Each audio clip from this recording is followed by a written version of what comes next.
આપ જોઈ રહ્યા છો પ્રજાના પ્રશ્નોને વાચા આપતું મિસ્ટર ગુજરાત ન્યૂઝ। નમસ્કાર। લીંબડીના છાલિયા તળાવ નજીક પસાર થતી નર્મદા કેનાલમાં નહાવા પડેલા બાળકોમાં દુર્ઘટના સર્જાઈ છે।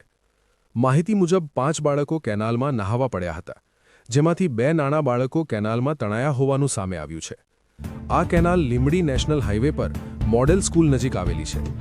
ઘટનાની જાણ થતાં જ સુરેન્દ્રનગર ફાયર બ્રિગેડની ટીમ, પોલીસ તેમજ સ્થાનિક તરવૈયાઓ તાત્કાલિક ઘટના સ્થળે પહોંચી બચાવ અને શોધખોળ કામગીરી હાથ ધરી હતી।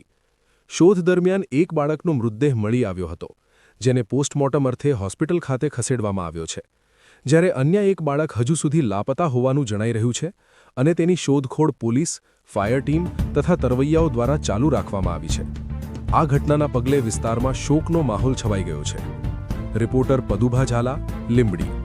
સત્યતાની સાથે સ્પષ્ટ વાત। 2 થી 3 ગાળામાં અહીંથી 4 થી 5 છોકરાઓ 18 થી 20 વર્ષની ઉંમરના છાલિયા તળાવ કેનાલ પાસે નાવા ગયેલ હતા। તેમાંથી 2 છોકરો ડૂબી ગયા છે। એક છોકરો મારો ભત્રીજો ઉર્ફે રાહિલ યાસીનભાઈ બેલીન મળી આવે છે। તેને 112માં લીંબડી હોસ્પિટલ લાવેલ છે, ખસેડેલ છે, તેની મૃત્યુ થયેલ છે, તેને પીએમ હોસ્પિટલમાં રાખેલ છે।